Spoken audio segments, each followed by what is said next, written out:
Hey everyone, so today I'm going to be sharing with you the final episode to my binder mail tutorial series. I'm going to be doing a flip through of my binder mail. So this is what it turned out looking like. I went ahead and did the cover on my own. I was going to film a process video, but I just wanted to have fun creating. So I used a bunch of the bits of ephemera from the paper collection as well as some of the chipboard stickers. I popped up some elements on some foam. I used the thickers from the collection as well.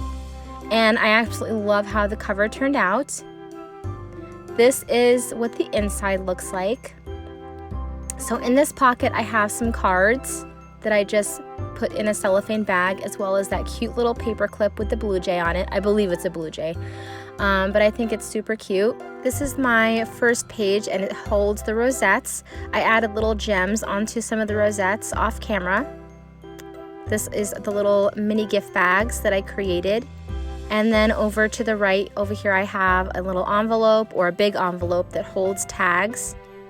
I also have, I'll flip it back over, I also have this cute little paper clip on top, and I use the thickers to spell out the word tags. So next I have the frames that we created. I have videos on everything and I'll have a playlist put together and I'll have it linked in the description box. These are little coffees. This is another envelope that we created using the paper collection, and I just added some stickers, spelled out the word stickers using the thickers.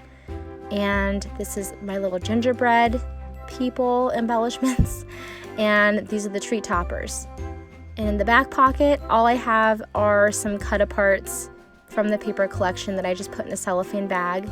And then this little paper clip of a Christmas tree is holding it up, kind of. And yeah, this is my binder mail. I love that everything in it is handmade. All the embellishments are handmade, and I just love the way it came out. I think it came out really, really cute. I even love the cover. I think it's just so beautiful with all the layering, and the paper collection is just so gorgeous. So I hope you guys enjoyed this series. I had a lot of fun creating, so I hope you guys enjoyed watching it. Thank you so much for sticking around, and I will talk to you guys soon. Love you guys. Bye.